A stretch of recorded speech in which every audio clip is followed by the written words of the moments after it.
Hey guys, welcome back to another Fischer Builds. It's been a minute since I've done one and there's good reason. We moved. We actually bought a new house and I was building my workshop so that I could do more builds. One of the biggest builds that I've accomplished since I've been gone was a giant swing set that we're going to cover. It's 30 feet long and has 2 towers, a bridge, 3 swings. It's pretty wonderful. But to do that, I actually had to build a workbench, starting with a miter saw station.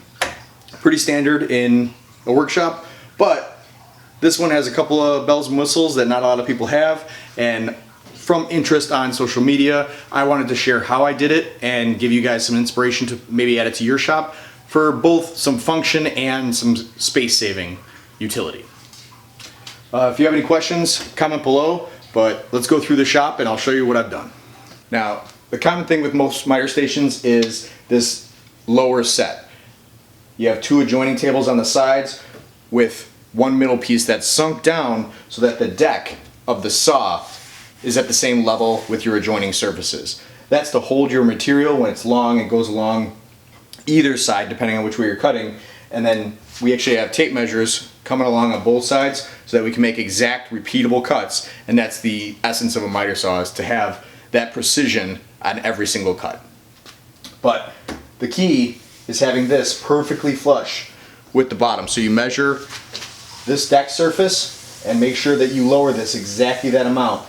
Use a level, make sure when you put that down, there's no air underneath at any point. That's where you're gonna have the best cuts and you're gonna have a great surface to work on for a long, long time. So now, here's where the interesting parts come in that not a lot of people have. I've seen it done before. I took a hybrid of many different ways to do it and I created my own, and I recommend you do the same thing. If you want a feature like this that I'm about to show you, do it your own way. I'm just going to show you how I did it. This may not be the strongest way or the right way. I'm not an engineer. I don't, claim to be. This is just the strongest and best way that I built it. So, to save space, I wanted a continuous surface that I could build on. So I've seen flip top miter stations.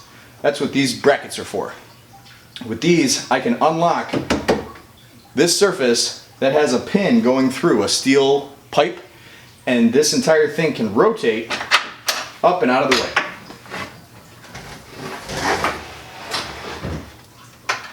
Lock the pin. So with this, I have almost 3 feet here, plus this table is 6 feet to the end and another 4 feet here. So right here I have 13 feet of open area I could work on if I move these tools off, which is very easy. I just pick them up and put them on the ground. I also have an extension table at the end that adds another 2.5 feet. So plenty of room to build something ridiculously long. I don't know what I would ever build that was that long, but I have the space so I could have multiple projects going at one time. Always a nice feature. To turn it back, undo the pin, and just go back the same way, because I do have dust collection on here with a 3D printed shroud specific to my saw. I'll put a link in the bottom. It's not mine, but it does actually work very, very well for straight cuts and 45s.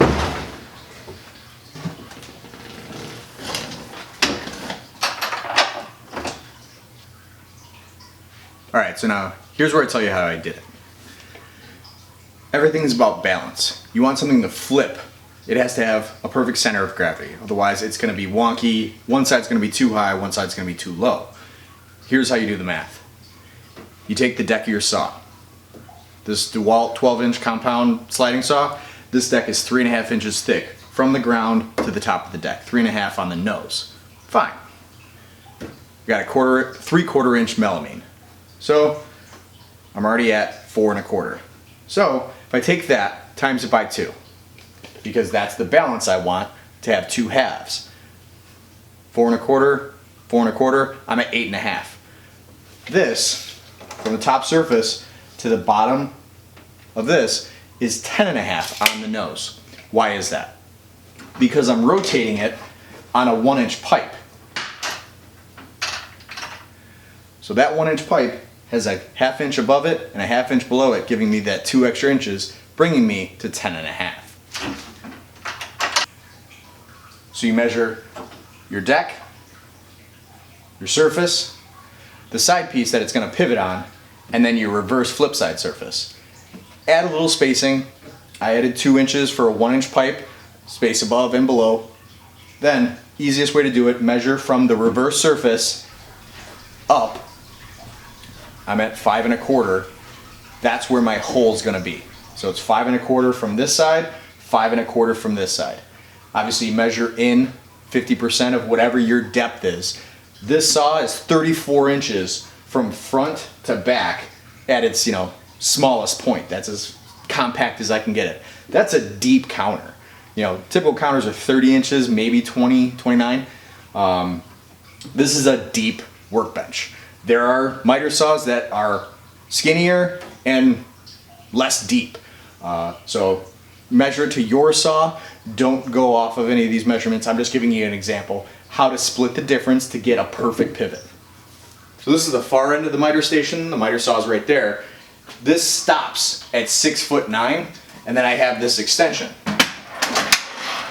Folds down, I can store stuff here, but if I ever need it, I can fold this up, and now my miters, my repeatable miter cuts, can go from 6'9" at the limit to now 8'10".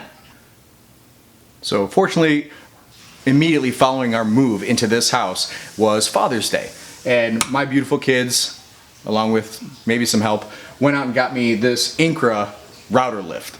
Now this is a luxury, not a necessity for router, but incorporating it into the miter table seemed like the smartest space-saving idea. I don't have a lot of space to work on, so having a separate machine to have a miter table was a little bit out of the question. Dave from Make Something, he incorporated a miter table into his miter saw station, and that inspired me to do this, and I give him all credit for this. It does have a Kreg starter switch. It's a safety switch. You can, if there's an accident and your hands happen to get injured or your hands are full of a piece, you can just bump it with your leg or your body to turn off the machine. And you reach under here, you can unplug it, and now the machine is dead. There's nothing here. And you're safe. You don't have to reach underneath, turn machines on, reach in near a bit to turn the machine on, and incorporated dust collection and just a box around the machine with a port on the bottom to suck the dust down, as well as the fence that goes in these rails that has dust collection in it as well. So it's sucking dust up and down to clear the workspace and to just keep the area clean. I did end up incorporating a pegboard on the back of the workbench. It's just framed out in 2x4s with pocket hole screws. And this is actually from Wall Control. I'll put a link in the description. And it takes standard pegboard accessories.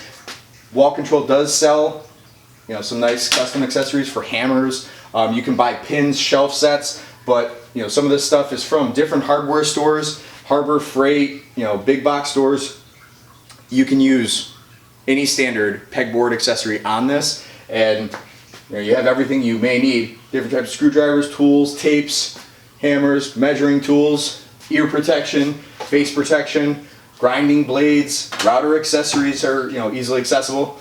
So you can kind of organize your workspace to fit your work. And this can keep going, it can expand, I can go on the walls, I can go underneath if I needed to. And this is just my first try at organizing the tools. I've had it this way for about 6 months. This has evolved greatly since I've begun, but this is just my tools. I specialize in woodworking and props, so your tool set may be different, but everything can have a home. You just have to organize it a little bit. So now we're at the other end of the miter station. This side, it's a bigger work area, it's just nicer, it feels more like a proper work desk. I do all my drawings and drafting over here. This is primarily where I do all my assembly.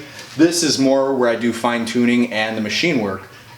Here I have all my tabletop machines, disc sander and belt sander combo.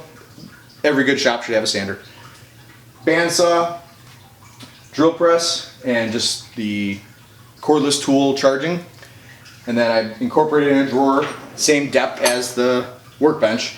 This holds drill bits, router bits, levels, Forstner bits, and my nail guns. Because any finish work, I do have an air compressor underneath, and I keep it charged so I can clean off. I have a little hook.